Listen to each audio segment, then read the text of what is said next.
में pay attention everyone. Topic का नाम है मैग्नेटिक डायपोल मोमेंट। ये ना चैप्टर 4 में भी पढ़ोगे आप लोग और नेक्स्ट चैप्टर में भी पढ़ोगे, मतलब दो दो फॉर्मूले होते हैं इसके।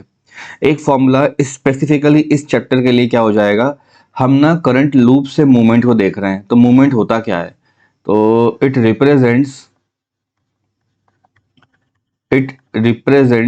The direction of magnetic field due to a current loop. Simple, the current loop. एक सिंपल बातें पूछता हूं। मान लो बच्चों आपके पास कोई सर्कुलर लूप है, एक बार और एक सर्कुलर लूप है, you can have a loop like this. और बच्चों आपके पास कोई इस तरह का लूप भी सामने वाला बनाकर दे सकता है। ये सारे एग्जांपल्स मैं यहाँ बना देता हूँ ना, बड़े ही सिंपल चीजें हैं और बहुत आसानी से आप लोग को समझ में आ जाएगा, इतनी टेंशन तो लेना ही नहीं है अपन को। ठीक है, कुछ इसको इस तरह से भी कर सकते हो, ये है ना। मान लेते हैं in the first loop the current is going this way. ठीक है, current is going this way and in the second loop the current is going in the clockwise direction. First part देखो, सेकंड पार्ट देखो। बच्चे लोग अपने right hand के चारों fingers को ना ऐसे करके रोटेट करो, है ना, मतलब अपने थंब को बंद करने का ट्राई करो, है ना, in the direction of current, मतलब आपको ऐसे करके थंब को बंद करना है। ठीक, कोई प्रॉब्लम तो नहीं है, ये करंट का डायरेक्शन हो जाएगा, है ना। तो मोमेंट को अपन लोग कैपिटल वाले एम से देखते हैं। मोमेंट की जो डायरेक्शन होगी ना, कहाँ पे आएगी, फर्स्ट डायग्राम में, सोच के बोलो।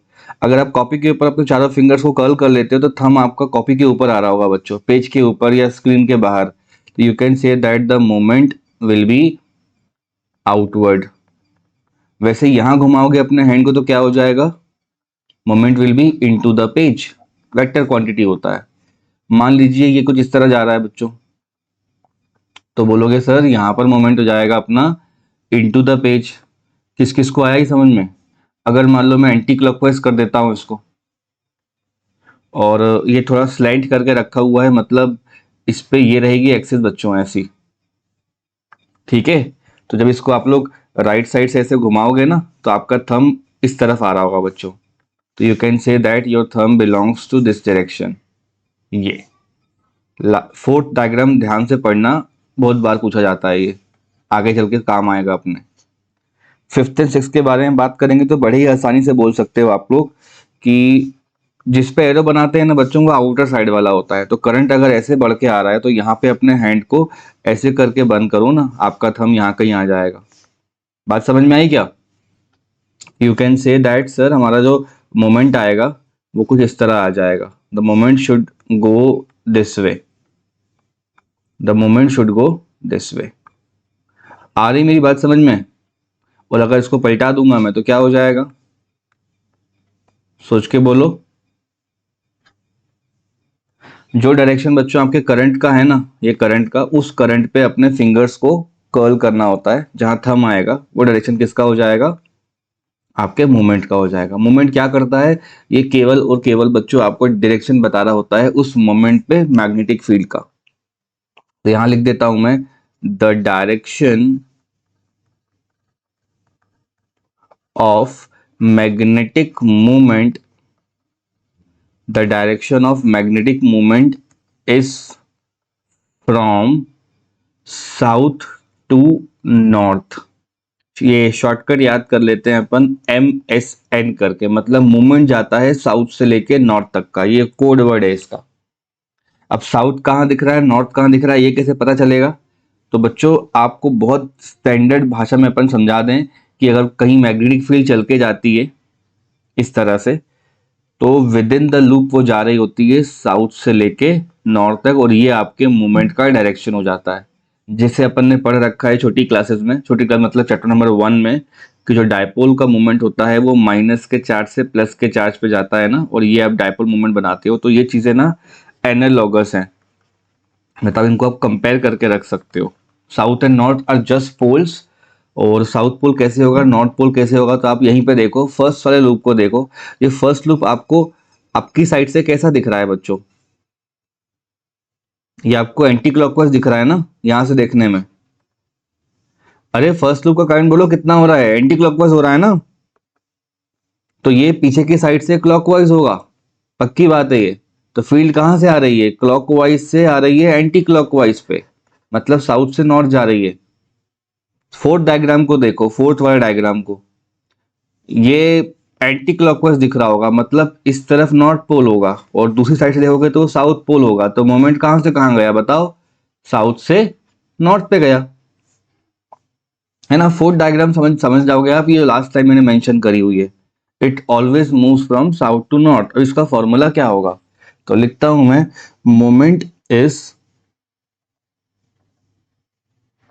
मोमेंट इज प्रोडक्ट ऑफ, ठीक है, current in loop and area of loop. Simple. तो मान लो आज के बाद कभी कोई टीचर बोलता है कि ये लूप है, इसका मोमेंट किधर जाएगा, तो पहले अपन को करंट बताना पड़ेगा। ये रहा करंट, अपने राइट हैंड को ऐसे रोटेट कर लो, तो आपका जो थंब होगा वो यहां जा रहा होगा, ठीक है। तो you can say that the moment is going this way. और ये जो मोमेंट हो जाएगा वो एक वेक्टर क्वांटिटी होता है। तो मोमेंट का फॉर्मूला हो जाता है बच्चों, देखो ऊपर क्या लिखा हुआ है, करंट मतलब स्केलर क्वांटिटी होगा, और वेक्टर है तो बगल में बच्चों यहाँ पे एरिया का वेक्टर होगा। सबको पता है किसी भी एरिया का वेक्टर उस एरिया से परपेंडिकुलर ही आता है, तो जिस डायरेक्शन में एरिया होता है उसी डायरेक्शन में एम मिलता है। अब आप बोलोगे सर जी क्या होगा जब बहुत सारे लूप्स आ जाएंगे, मान लो एक लूप आया, एक और लूप आ गया, फिर एक, है ना, फिर आपने एक और लूप ले लिया।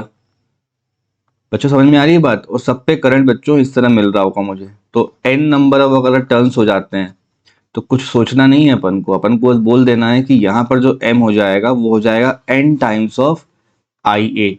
तो जो ज्यादा फेमस फॉर्मूला है ना वो यही वाला है, एन आई ए करके पढ़वाया जाता है। जितने लूप्स होंगे उतने ज्यादा n से मल्टीप्लाई कर देंगे। n here is number of turns. Getting my point, n turns, ठीक। तो जो एरिया ज्यादा होगा तो मोमेंट ज्यादा होगा और करंट का टर्म आ जाता है। तो एक बेसिक सा फॉर्मूला है, it's just a product of current into area. इसका एसआई यूनिट बोलो कितना हो जाएगा, एम्पियर मीटर स्क्वायर। तो मैग्नेटिक मोमेंट बच्चों आगे जाके अपन को टॉर्क पढ़ाने में काम आएगा, ये डायपोल मोमेंट से एनालॉगस होता है। तो मैं लिख देता हूं यहाँ पे, मैग्नेटिक मोमेंट इक्वल नहीं लिखते हैं अपन, है ना, ऐसा लिखते हैं कि एनालॉगस होगा। Magnetic moment is analogous to dipole moment.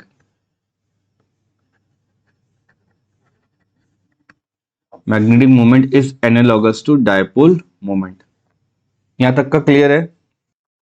Okay, let's check out this simpler ones. बच्चों यहाँ मूवमेंट बताना है अपन को, तो अगर करंट जा रहा होगा तो मूवमेंट आपका आउटवर्ड आएगा। देखो कोई प्रॉब्लम तो नहीं है। मूवमेंट का फॉर्मूला हो जाएगा, करंट हो जाएगा आई और एरिया हो जाएगा pi into r square. Second वाले का बोलो, एम, करंट हो जाएगा आई और एरिया हो जाएगा बच्चों स्क्वायर का एरिया कितना होता है स्क्वायर लूप का, यहाँ इनवर्ट जाएगा। यहाँ पे भी मोमेंट कितना जाएगा बच्चों लोग, आउटवर्ड जाएगा इसके सेंटर पॉइंट से। तो यहाँ लिख दो ना आप, moment equals to I into area कितना हो जाएगा, लेंथ इंटू ब्रेड्थ हो जाएगा। इससे आसान अब मैं क्या बोलूं बच्चों आप लोगों को, समझ आ रही है बात? चलो बच्चों नेक्स्ट टॉपिक देखो। क्वेश्चन है मैग्नेटिक मोमेंट निकालना है अपन को किसी इलेक्ट्रॉन जो रिवॉल्विंग इलेक्ट्रॉन है। तो देखना अच्छे से सब लोग, इमेजिन कर लेते हैं ये कोई एक्सिस हो गया हमारे पास इस तरह का, और कोई हाइड्रोजन एटम है। तो मतलब कहने का होगा सेंटर पे एक प्रोटॉन होगा and you will have one electron जो बच्चों किसी ऐसी ऑर्बिट पे चल रहा होगा, है ना, इस तरह की कोई ऑर्बिट पे ये चल रहा होगा। देखो इस तरह से, है ना। Is this clear to everybody? मान मान लेते हैं ये कोई इलेक्ट्रॉन है, तो इलेक्ट्रॉन इस तरह बच्चों रिवॉल्व कर रहा होगा, ठीक है। अब बोलोगे सर अगर इलेक्ट्रॉन का मोशन इस डायरेक्शन में होगा तो करंट किस डायरेक्शन में आएगा? अगर ये इलेक्ट्रॉन ऐसे गया है, मतलब मान लो इस तरफ गया है, इलेक्ट्रॉन है, तो जो करंट होगा वहां पे बनने वाला वो उसका रिवर्स जाएगा बच्चों। इस बात का बिल्कुल ध्यान रखना। कोई परेशानी वाली बात? तो हम क्या करेंगे, जो करंट के डायरेक्शन होंगे ना उनको अपन लोग ऐसे बतलाएंगे कि current should be in this direction. अब सारे के सारे बच्चे एक बात ध्यान रखो कि इलेक्ट्रॉन जब रोटेट करता है हाइड्रोजन पे तो बच्चों वो बोर रेडियस कहलाता है ना, बोहर रेडियस। हाइड्रोजन आइटम के जो ये रेडियस होता है रोटेट करने का वो बोर रेडियस कहलाता है। बस अपना काम हो गया, एक सर्कुलर ऑर्बिट दिख रही है, आर दिख गया, करंट दिख गया, अपना काम हो जाएगा। अगर आप सब लोग अपने राइट हैंड को ऐसे लाके कर्ल करोगे ना बच्चों तो आपको आपकी थंब ना ऐसी नीचे जाती हुई दिखाई देगी।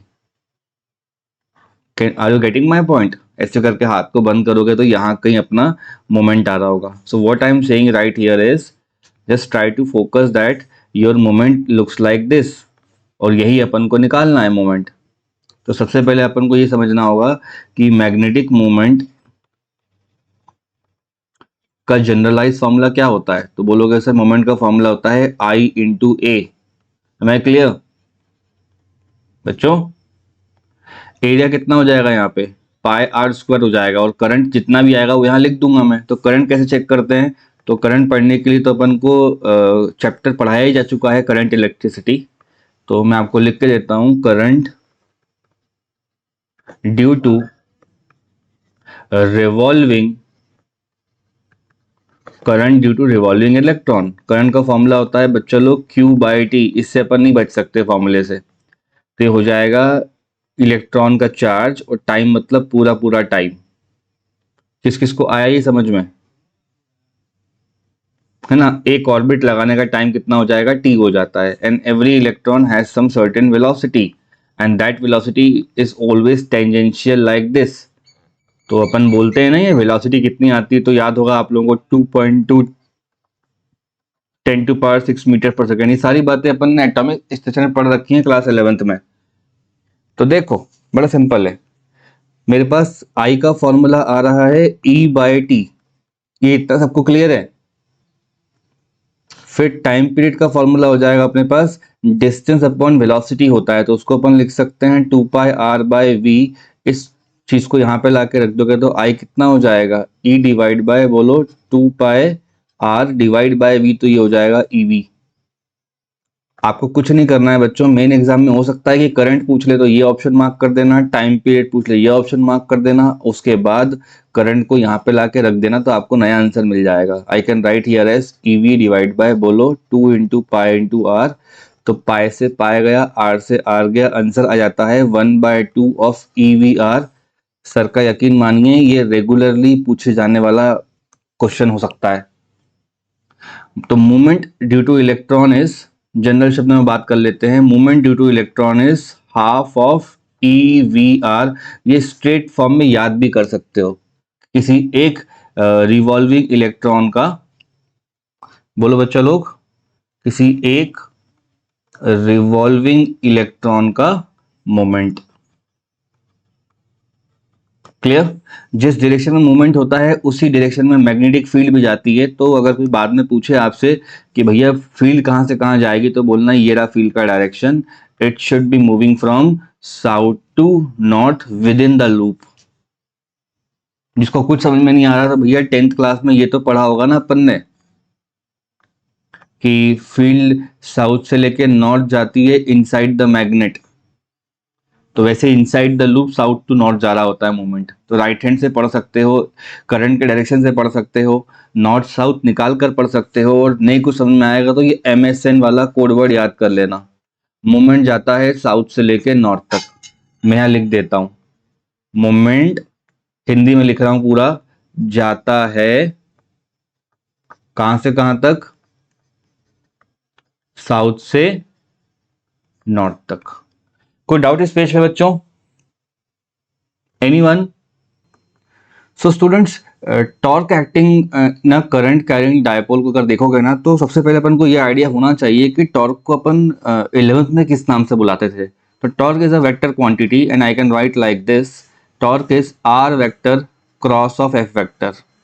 Again in magnitudes I can right, torque का बच्चों मैग्नीट्यूड है ना जिसको सिर्फ टाउ बुलाओगे आप लोग, तो बोलोगे सर जी RF साइन थीटा होता है।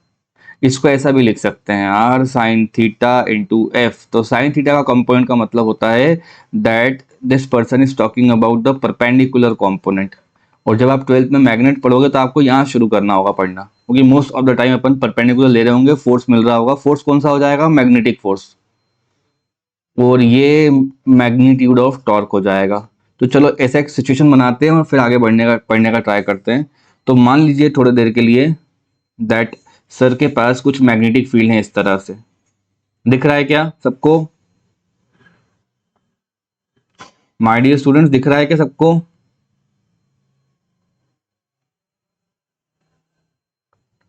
हाँ, तो इसको अपन मैग्नेटिक फील्ड मान लेते हैं बी, राइट डायरेक्शन में जा रही है। एक बात और, इस मैग्नेटिक यूनिफॉर्म मैग्नेटिक फील्ड पे मैंने जानबूझ के एक लूप को ले जा करके रख दिया है, और उस लूप को बच्चों ऐसा रख दिया है ना, rectangular loop place perpendicular to the magnetic field. तो इस लूप की जो विड्थ हो जाएगी उसको बी बोलेंगे अपन लोग, और जो इसकी लेंथ रहेगी उसको बच्चों उसको ए बोलेंगे। ठीक है, ए और बी, या लेंथ इंटू ब्रेड भी कर सकते हो, तो चलो मैं भी लेंथ लिख देता हूं ताकि हल्ला नहीं करो आप लोग, है ना। तो ये हो गया लेंथ, एल इंटू बी। मान लेते हैं 2 मिनट के लिए कि यहाँ पे करंट कैसा चल रहा होगा, तो बोलोगे सर जी एंटी क्लॉकवाइज करंट चल रहा है। अब बहुत सारी चीजें यहाँ से पढ़वाई जा सकती हैं आप सबको। एक बात तो ये कि इसका नाम पहले रख लेता हूं मैं, लेट अस अज्यूम दैट ये लिखा हुआ है पी क्यू, ये क्या लिखा है बच्चों आर, और ये क्या लिखा है एस। पेपर में जैसे ही कुछ को इस टाइप का क्वेश्चन आ जाए ना, तो ध्यान रखना कि वो वाले पार्ट जो पैरेलल हैं फील्ड के, फील्ड दिख रहा है उसके पैरेलल कौन कौन सा पार्ट आ रहा है, क्यू से लेके आर तक का जो लेंथ होगा और एस से लेके पी तक का जो लेंथ होगा वो पैरेलल आ जाएगा। तो अपन बोल देंगे भाई साहब मैग्नेटिक फोर्स की जो बात है, देखना है इधर सब लोग, है ना। मैग्नेटिक फोर्स के बारे में अगर कोई टीचर कब भी पढ़ाएगा तो आपसे ये उम्मीद करेगा कि आप ये फॉर्मूला इमेजिन करो, आई लिखा है यहाँ पे, ब्रैकेट लगा है, एल क्रॉस बी लगा है। मैथमेटिक्स वाले बच्चों आखिरी के 2 टर्म देखो, एल क्रॉस बी का मतलब है अगर ये दोनों लोग पैरेलल हो गए तो तुरंत ये जीरो हो जाएगा। तो मैं लिखता हूं force on QR branch is 0 and similarly force on P to S branch is also 0। इस पूरी लाइन पे फोर्स नहीं है, यहाँ पे फोर्स नहीं है। किस किस को आया ये बात समझ में? क्योंकि P से लेके S तक का जो लेंथ आएगा या S से P तक का लेंथ वो पैरेलल कैटेगरी में आ जाएगा। अब बचे आपके 2 साइड, ये वाला साइड और ये वाला साइड। मतलब समझ लो अपने पास कोई बुक है, उसके एक साइड से अपन ने अपवर्ड फोर्स लगाया, एक साइड डाउनवर्ड लगाया, तो ये बेचारा क्या करेगा, ये अपने एक्सिस पे ही हीरो बन जाएगा और घूमने लग जाएगा। अब कैसे घूमेगा, एंटी क्लॉकवाइज या क्लॉकवाइज या upward, upside down, down side up, वो आपको डिसाइड करना है। तो लेफ्ट साइड पर मेन आंसर्स में लिखने जा रहा हूँ, जरा ध्यान दे लीजिए। ठीक है, तो मैं लिखता हूँ पी से लेके क्यू तक के लिए पढ़वा रहा हूँ बच्चों में। तो हम पढ़ रहे हैं पी क्यू ब्रांच के लिए। किसके लिए पढ़ रहे हैं बच्चों? पी से लेके क्यू तक ब्रांच के लिए। तो करंट कहाँ जा रहा है, तो बोलोगे सर जी डाउनवर्ड जा रहा है। फील्ड कहाँ जा रही है, तो राइट साइड जा रही है। कितने बच्चे इस जगह पे पाम रूल लगा के पढ़ सकते हैं? How many of you know about applying palm rule? तो पाम रूल जब लगाएंगे अपन लोग तो आपके चारों फिंगर्स ना ऐसे फील्ड के डायरेक्शन में होने चाहिए, ठीक, ऐसे करके। और आपका जो राइट हैंड का थंब होगा वो करंट के साथ आना चाहिए, इस तरह से, ये करंट और ये फील्ड। बताओ पाम कहाँ आ रहा है, पेपर के बाहर या पेपर के अंदर? जल्दी बताओ इस जगह पे, एनीवन? पेपर के बाहर आएगा, पक्की बात है? अरे यार क्या कर रहे हैं बच्चे आजकल क्लास में, पेपर के बाहर आना चाहिए, है ना। इस तरफ से ऐसे करोगे ना तो पेपर के बाहर आएगा। अगर चारों फिंगर राइट साइड लेके जाओगे, थंब को नीचे रखोगे, तो आपको दिखाई देगा कि यहाँ पे जो फोर्स लगेगा बच्चों वो बाहर की तरफ लगेगा। वही चीज यहाँ पे लगा के देखो, जैसे किसी को चांटा लगाते हैं ना अपन लोग, तो चारों फिंगर्स राइट साइड में कर देते हैं और थंब अपनी ऊपर रहेगी। तो पाम किधर जाएगा आप लोगों का? पाम जाएगा बच्चों यहाँ से इनवर्ड, और इसको एफ। ठीक है, तो एक ही लूप पे एक साइड अपवर्ड फोर्स है, एक साइड डाउनवर्ड फोर्स है, तो क्या मतलब निकल रहा है इसका? It will start rotating like this. इसी को बोलोगे टॉर्क। आ रही बात समझ में? और इसी टॉर्क के बारे में अगर मैं बात करूं तो इस एक्सिस से चेक करोगे तो हाफ डिस्टेंस हो जाएगा बच्चों b/2, और इस तरफ भी क्या हो जाएगा, b/2। तो मैं लिखता हूं magnetic force on branch P Q equals to, सबको मालूम है ना फोर्स का फॉर्मूला क्या होता है, I into L into B हो जाएगा, और साइन 90 मैं नहीं लिख रहा हूं, तो I is the current here, length length हो जाएगा और बी बी हो जाएगा, और बगल में इसके आउटवर्ड लिख देना। कोई दिक्कत वाली बात बच्चे लोग, कोई दिक्कत वाली बात? वैसे ही अगर अपन लोग मान लो आर से लेके एस ब्रांच तक पढ़वाने जाऊं मैं अगर आपसे, तो force from R to S branch ये भी हो जाएगा I into L into B, लेकिन इनवर्ड जा रहा होगा। फिर अपन धीरे से लिख देंगे कि फोर्स जो पी क्यू का है वही फोर्स आर एस का होगा, और उसी बेचारे को फोर्स एफ कर सकते हो। तो हो जाएगा जो नेट टॉर्क पड़ रहा होगा वो हो जाएगा टाउ 1 प्लस टाउ 2, क्योंकि दोनों के दोनों सपोर्ट कर रहे हैं, यहाँ से ये ऊपर की तरफ आ रहा होगा, यहाँ से नीचे की तरफ जा रहा होगा, तो दोनों पे लगने वाले टॉर्क सपोर्ट ही कर रहे हैं बच्चों अपन को। तो टॉर्क का फॉर्मूला बोलो क्या होता है? एनीवन? एक्सिस से परपेंडिकुलर डिस्टेंस कितना आ रहा है, बोलो? b/2, b/2, और ये परपेंडिकुलर डिस्टेंस हो गया r इंटू एफ, कितना हो जाएगा? तो बोलोगे sir ji I L B हो जाएगा, और राइट साइड में भी यही करना है अपन को। राइट साइड में भी देखते रहो क्या कर रहा हूं मैं, b/2 लिखा और यहाँ पर पे आई इंटू एल इंटू बी करा, दोनों को ऐड कर दोगे तो आधा और आधा एक हो जाएगा। बात समझ में आ रही है? I into L into B into capital B, थोड़ा ढंग से देख लीजिए आप लोग, हाफ और हाफ मिलके 1 बना लेंगे। तो ये हो गया तुम्हारा टॉर्क। मान लो यहाँ पे n नंबर ऑफ टर्न्स होते तो क्या करना पड़ता, मुझे n से मल्टीप्लाई करना पड़ता, तो मैं वो भी लिख देता हूं, फॉर n टर्न्स जो टॉर्क होगा नेट वो हो जाएगा n times of i। What is length into breadth? अरे एरिया ए कितना हो जाएगा, लेंथ इनटू ब्रेड्थ, है ना? तो एमपी का एक सिटी हैगा ये, किस नाम से होता है वो, है ना? अच्छा जंक्शन है और ऑयल रिफाइनरी है, तो याद कर लो टॉर्क होता है मैग्नेट में बीना, है ना, NIAB। तो जिस तरीके से आपको समझना है याद कर लो, this is the expression for your torque acting on a loop. उसी से अपन लोग आगे चल के अभी गैल्वेनोमीटर को पढ़ लेंगे, जो अपन ने बहुत हल्का सा पढ़ा हुआ है करंट चैप्टर में, लेकिन यहाँ पे उसको डिटेल में पढ़ना होगा। So in the next lecture I teach you how to solve problems related to galvanometer, और चैप्टर अपना बच्चों एंडिंग पे आ चुका है अब, ठीक है?